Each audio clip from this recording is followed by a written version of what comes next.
What do Iron Man, a cult leader, a serial and a music mogul have in common? They've all called California prisons home. So how does a Hollywood hero become a convict? From Tinseltown to San Quentin, these celebrities have stories that'll make your skin crawl. From Corcoran's oppressive heat to Pelican Bay's cold isolation, these prisons have caged lifers and short-timers alike. They housed some of the most infamous names in entertainment and crime. Today we'll share exactly where they sang their prison blues.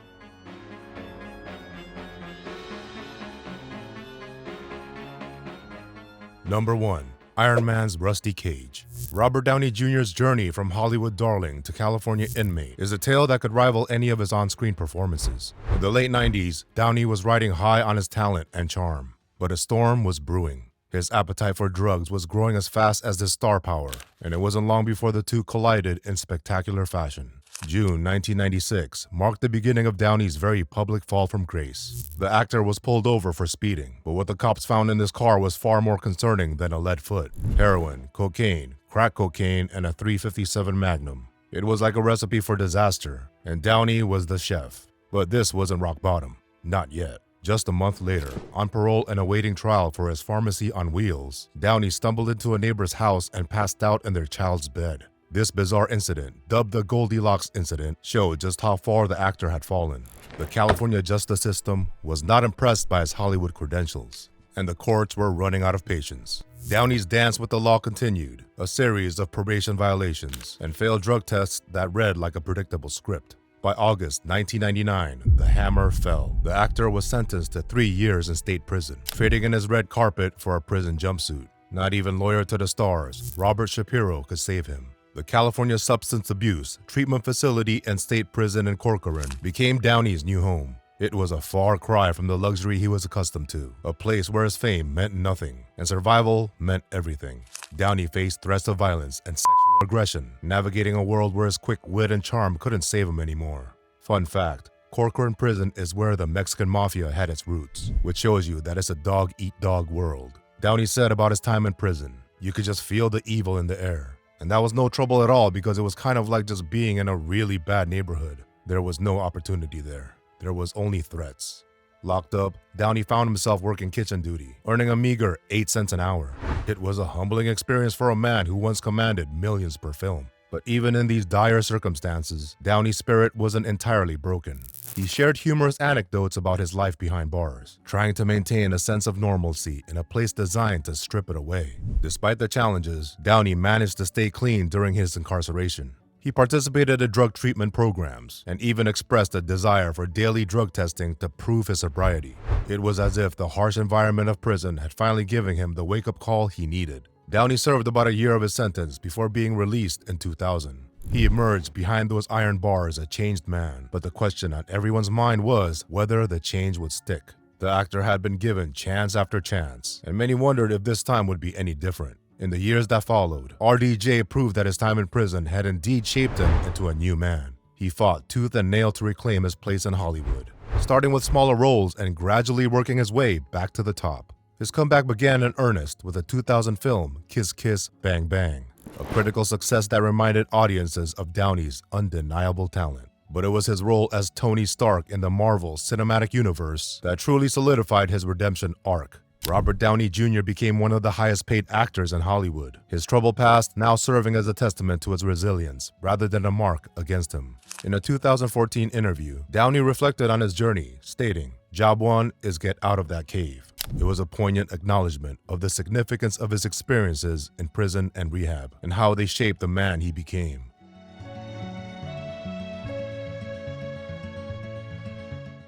Number 2. From prison yard to Hollywood Boulevard. Danny Trejo was carving out a different kind of legacy on the streets of Los Angeles. Trejo's path led to an unexpected redemption that would take him from behind bars to the bright lights of Hollywood. In 1962, Trejo's life took a dark turn when he was caught selling heroin to an undercover cop. This bust led to his imprisonment for drug dealing and robbery, marking the beginning of a tumultuous journey through California's correctional system. For the next 11 years, Trejo found himself caught in a cycle of incarceration that seemed destined to define his existence. Trejo has done time in Folsom, Soledad, Sierra, Susanville, Vacaville, with his longest stint in San Quentin. Back in '61, during a brief stay at LA County Jail, he met none other than Charles Manson. He described him as a dirty, greasy, and scrawny dude who was a talented hypnotist. More on Manson later. It was in the depths of solitary confinement, following a prison riot in 1968, that the Machete Star's transformation began. Like a seed germinating in barren soil, it was this isolation, often considered the harshest form of punishment, that became the crucible for Trejo's rebirth. As he later reflected, "I got clean there. I went to the hole in May. I got out in August, and I was clean." This 3-month period of forced introspection became the turning point in Trejo's life, a moment when change took root in the most unlikely of places. Trejo's breakthrough in Hollywood came through a twist of fate that seemed almost too perfect for a screenplay. While working as a drug counselor, he was asked to visit the set of a film to support a recovering addict. It was there that Trejo was noticed while training actor Eric Roberts for a scene. This chance encounter led to his first role as an extra, opening a door that would eventually lead to a career spanning over 470 films. The journey from convict to convict portrayer blurred the lines between art and life in a way that Hollywood rarely sees. Trejo's authenticity brought a raw edge to his performances that couldn't be taught in acting schools. His roles often mirrored aspects of his past, allowing him to draw from a well of experience that gave depth to characters others could only imagine. Trejo's story of redemption became as compelling off-screen as the characters he portrayed on-screen. He frequently shares his story of being 56 years sober in recovery centers and juvenile halls. Danny Trejo uses his own journey as a beacon of hope, and he helped change thousands of lives still struggling with addiction and crime. His scarred face and gruff voice, once symbols of a troubled past, now serve as powerful tools in his mission to inspire change in others.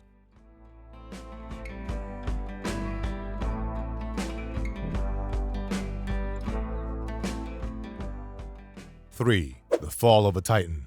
Los Angeles, a city of dreams and nightmares, has seen its fair share of rise and falls, but few falls have been as spectacular as that of Marion Hugh Suge Knight Jr., the once towering figure behind Death Row Records. In the 1990s, Knight was the undisputed king of West Coast rap, his empire built on G-Funk and whispered threats. They rolled out the red rug for Suge as he rubbed shoulders with industry bigwigs. He cultivated an aura of invincibility that was downright scary. I mean, who hasn't heard what he did to Vanilla Ice? That was just one of the many stories that added to his lore. But the streets of Bompton, where Knight cut his teeth, has a way of catching up to even the untouchables. The year 2015 marked the beginning of the end for Suge Knight. On a January day that would change the course of hip-hop history, the music mogul found himself involved in an altercation. On the set for the movie Straight Outta Compton, what happened next was straight up loony. An argument happened on set, allegedly between Suge, his friend Terry Carter, and Clee Bone Sloan. Later that day at Tam's Burgers on Rosecrans Avenue, there was chaos and confusion. Knight fled the scene in his truck, leaving behind a trail of destruction that would haunt him for years to come. The aftermath was brutal. Terry Carter, 55 years old, lay dead. Clee Bone Sloan was left seriously injured, and Suge Knight, the man who once held the rap game in an iron grip, found himself facing serious charges. The streets of Compton, Suge's comfort zone, now became the scene of his downfall. As the legal drama unfolded, the cracks in Knight's tough guy facade began to show. The man who once instilled fear now looked vulnerable, the charges against him weighing him down. The courtroom became a new battlefield, one where Knight's street tactics held no sway. In September 2018, faced with a mountain of evidence against him, Knight made an unthinkable decision. He pleaded no contest to voluntary manslaughter. The sentence came down like a ton of bricks: 28 years in prison, 22 years for voluntary manslaughter, with 6 additional years due to the state's 3 strikes law. The judge's gavel might as well have stamped down the final nail in the coffin. The menacing blood, who once walked red carpets and called the shots, now found himself confined to a 6x9 cell. Where is this cell, you ask? Well, at first, Suge was jailed in Lancaster, but do you know where he was transferred? It's where felons go to do hard time. Stick around to find out where, with some famous names he's doing time with. Knight's fall from grace wasn't just a personal tragedy. It marked the end of an era in hip-hop. The aggressive, often controversial tactics that defined Death Row's rise to prominence were no longer sustainable in an industry evolving beyond the gangster rap narrative. Suge traded in his designer red suits for prison blues. The rap game moved on. Some say for the better, some say for the worse. But even behind bars, Knight's story continued to unfold. Reports of health issues plagued the former label owner, with hospitalizations for ailments ranging from chest pains to blood clots. No pun intended. Knight and his family claimed unfair treatment, saying he was being treated like a mass murderer. In February 2016, his phone and visitor privileges were revoked, further isolating him from the outside world. Knight's son, C.R.U.H. Jacob Knight, spoke out. He was quoted as saying, "I haven't seen or heard this man's voice in 2 years. When will they view him as a human? How come the man who turned himself in on a hit-and-run case gets mistreated more than their or a serial?" I know, sin is sin, but what about mercy? The environment, his son claimed, was detrimental to his father's well-being, suggesting that Knight's past was being used against him in jail. This environment he speaks of is at Richard J. Donovan Correctional Facility in San Diego. 80s skateboarding legend Mark Gator Rogowski might see C.R.U.H. there. Eric and Lyle Menendez are also at RDJ. Surprisingly, they might get out this year. In a twist that seems almost scripted for a hip-hop drama, Knight launched a podcast from behind bars, titled Collect Call with C.R.U.H. Knight. I have to admit, that's a pretty clever name for a podcast from jail. It's a testament to his enduring desire to maintain a connection with the world. Through this digital lifeline, Knight discusses his life, his experiences, and attempts to reshape the narrative that defined his legacy. But the story of C.R.U.H. Knight isn't over. In recent interviews, he's claimed that he accepted his plea under false pretenses, alleging that 3 strikes were unjustly placed on his record, forcing him to accept the deal. If true, this could potentially reshape the legality of his case. But for now, it remains just another chapter in the complicated saga of a man who was once hip-hop royalty.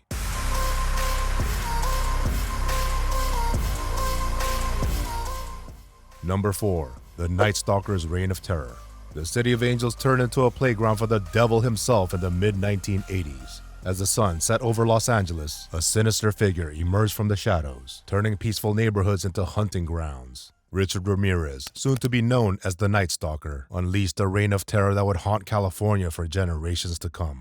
From April 1984 to August 1985, Ramirez carved a bloody path through the greater Los Angeles and San Francisco Bay areas. His methods were brutal and varied. One night, he'd creep through an open window with a The next, he'd force his way in with a machete. The sadistic pleasure Ramirez took in degrading his victims left behind a trail of trauma that extended far beyond the crime scenes, casting a long shadow over the city. The summer of '85 saw Los Angeles gripped by unprecedented fear. Residents triple-checked their locks, slept with weapons nearby, and peered suspiciously at every stranger. On August 31st, 1985, the pressure finally burst. A group of citizens, recognizing Ramirez from media coverage, chased him down and apprehended him in East Los Angeles, beating him before the cops arrived. Yeah, arrived to protect him since his stay at the jail infirmary could have been much longer. With Ramirez behind bars, the nightmare morphed into something even more unsettling. As his trial began in 1988, the courtroom transformed into a macabre theater. Ramirez, with his dark eyes and unkempt appearance, drew attention not only for his crimes, but for his unsettling charisma. Women flocked to the courthouse like groupies to a rock star, showing a disturbing truth about human nature. The spectacle outside the courthouse added to the Night Stalker's notoriety. He reveled in the attention, often appearing in sunglasses. I mean, where do you even get sunglasses in county jail? He openly flirted with his admirers. Among them, Ginger Jezebel Doreen Leoy stood out. She began writing to him while he was incarcerated and ended up marrying Ramirez in 1996. Talk about caged hearts. As the trial progressed, Ramirez never showed remorse. In 1989, he was convicted on multiple counts of murder, attempted murder, assault, and burglary.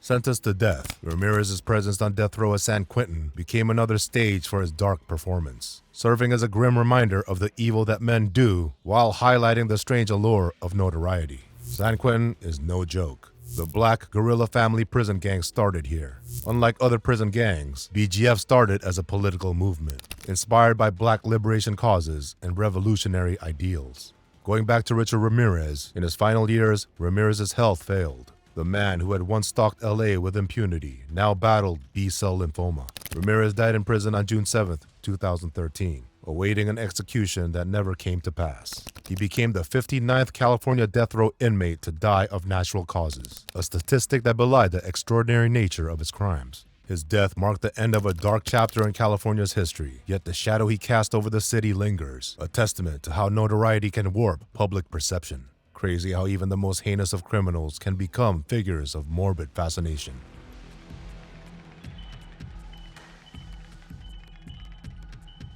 Number 5. From Super Freak to Super Max. Rick James, the self-proclaimed king of punk funk, rode a wave of success that crashed hard.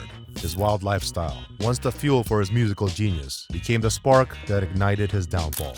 In 1991, James' world of excess came crashing down when he was convicted of 2 separate attacks on women.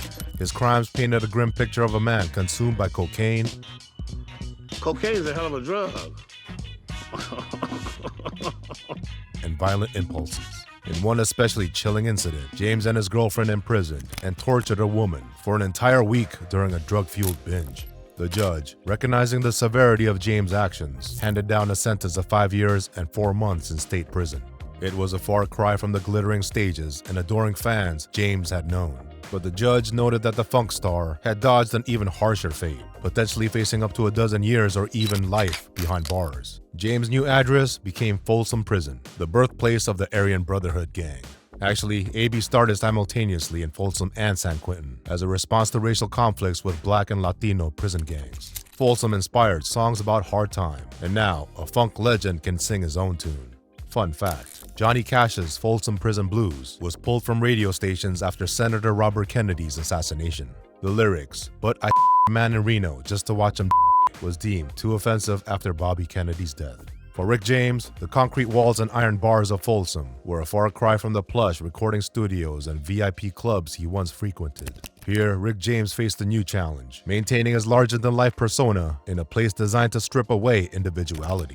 Despite his efforts to hold on to his star status, James quickly learned that prison has a way of leveling the playing field. Celebrity or not, he was subject to the same rules and treatment as every other con. The man who once commanded stages now found himself just another number in the system, where his fame held little currency. As Rick James grappled with his new reality, the music industry he once dominated continued to evolve without him. Unable to produce or perform, his public image began to fade.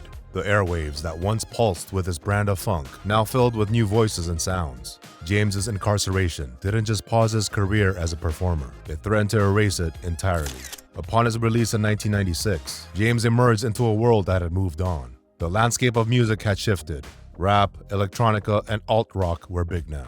The connections he once relied on had weakened or disappeared entirely. Attempting to reclaim his spot in the limelight, James found himself facing an uphill battle. The funk pioneer who once inspired a generation of musicians now struggled to find his footing.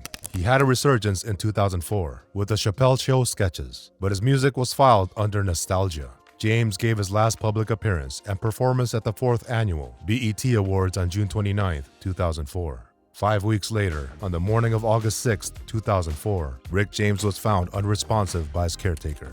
He was 56 years old. Rick James' story serves as a stark reminder of how quickly fortunes can change in the entertainment world. His journey from chart-topping artist to convicted felon and his subsequent struggles left an indelible mark on his legacy. As the music world watched and wondered if the super freak could ever regain his groove, another musical legend was about to face his own day of reckoning in the California justice system. Number 6. Prison Wall of Sound. Phil Spector was a legendary music producer, known for creating the Wall of Sound production technique, which revolutionized pop music. He worked with artists like Elvis, the Ronettes, Benny King, the Righteous Brothers, the Ramones, and the Beatles. I've got a song about an octopus. Jam it up, Spector revolutionized layering, reverb and echo, and dynamic mixing in his recordings, especially in the vocals. The overall richness of his sound was instantly recognizable. On February 3, 2003, actress Lana Clarkson was found from a gunshot wound. Her happened at Spector's Alhambra, California mansion. Spector initially claimed she had kissed the gun, but evidence including witness testimony from his chauffeur suggested otherwise. He had a history of threatening women with firearms while under the influence. Spector's first trial in 2007 ended in a mistrial due to a hung jury. In 2009, after a second trial, he was convicted of second-degree murder and sentenced to 19 years to life in a California prison. At first, he served his time at a treatment facility in Corcoran State Prison. This was the same treatment facility where Danny Roman, a leader of the Mexican Mafia, was whacked. In June 2020, he was taken out by his own homeboys. Later in his sentence, Phil Spector served time at California Healthcare Facility in Stockton. This is where his health deteriorated. He died on June 16, 2021, at age 81, from complications related to COVID-19. Despite his musical legacy, his name remains overshadowed by his violent crime and conviction.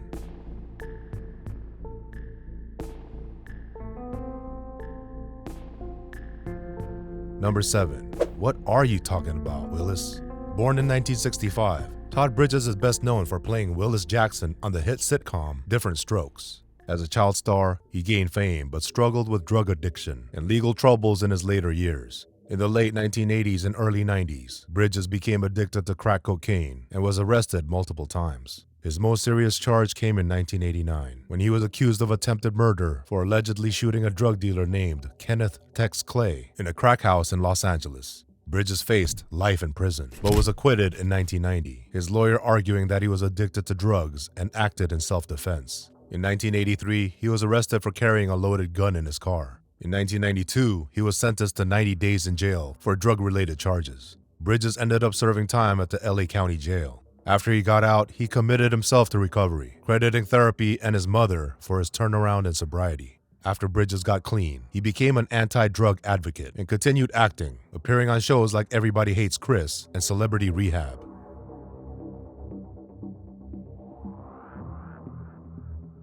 8. Horrorcore incarnate.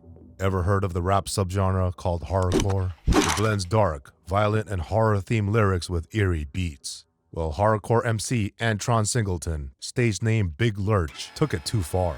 Apparently, he did not know where the studio persona ended and reality began. Big Lurch was an underground rapper known for his dark, violent lyrics. He was part of the group Cosmic Slop Shop in the late 90s and later pursued a solo career, collaborating with artists like Mac Dre, E40, and Sibo.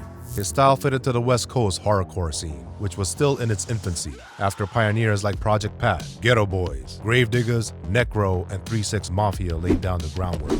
In April 2002, while reportedly under the influence of PCP, Big Lurch committed one of the most gruesome crimes in hip-hop history.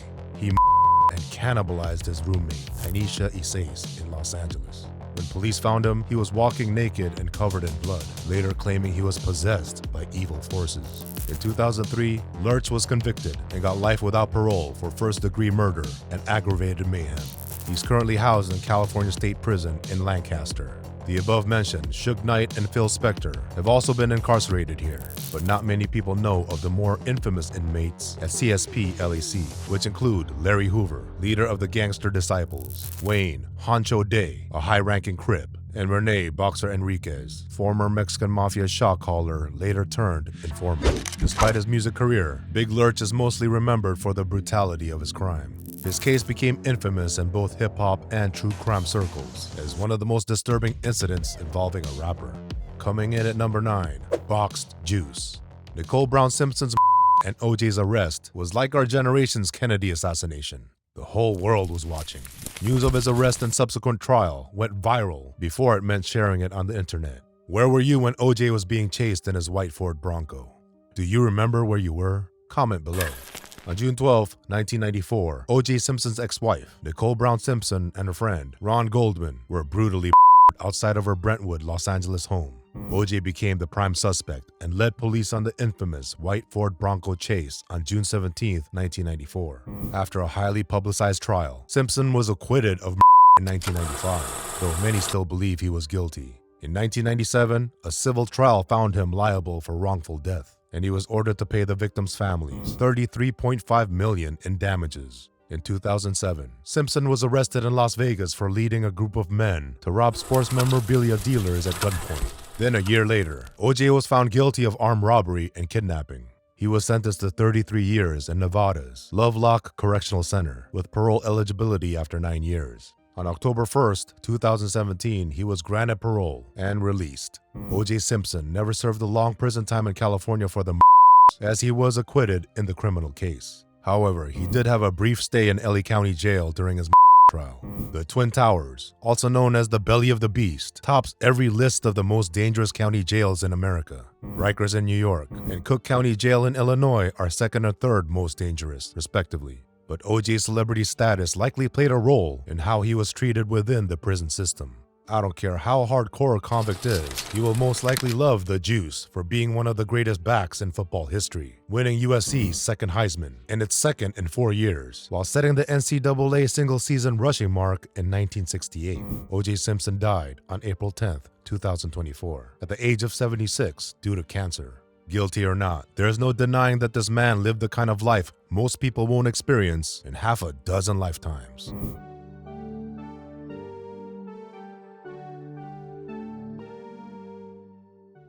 Number 10. Manson's Concrete and Steel Mansion.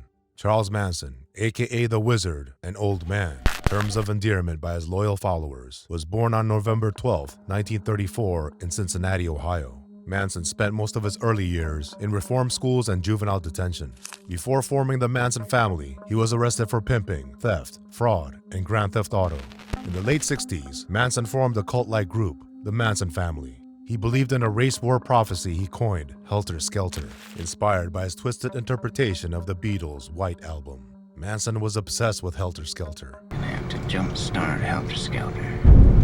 Even decades later, he was shouting from the rooftops that a race war was coming. On August 8th through 9th, 1969, Manson's followers 7 people, including actress Sharon Tate, who was 8 months pregnant. Were brutal and ritualistic, with messages like pig written in blood at the crime scenes. Manson and several followers were arrested in late 1969. In 1971, they were convicted of first-degree murder and conspiracy to commit murder, even though Manson didn't physically kill anyone. Originally sentenced to death, but in 1972, California abolished the death penalty, reducing his sentence to life in prison. Manson spent nearly 50 years in prison, moving between different facilities. He was initially locked up in San Quentin State Prison, then transferred to Folsom due to security concerns. With his mental health in decline, "You're crazy, man. I'm sorry."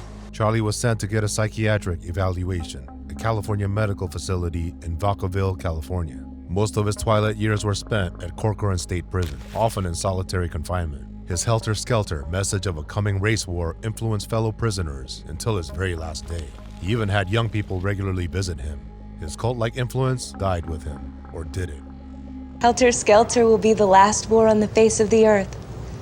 Charles Manson died on November 19, 2017, at 83 years old, in Bakersfield Mercy Hospital due to colon cancer and heart failure. Natural causes. Now that's quite a feat for a man who did his time in some of the most dangerous prisons in America.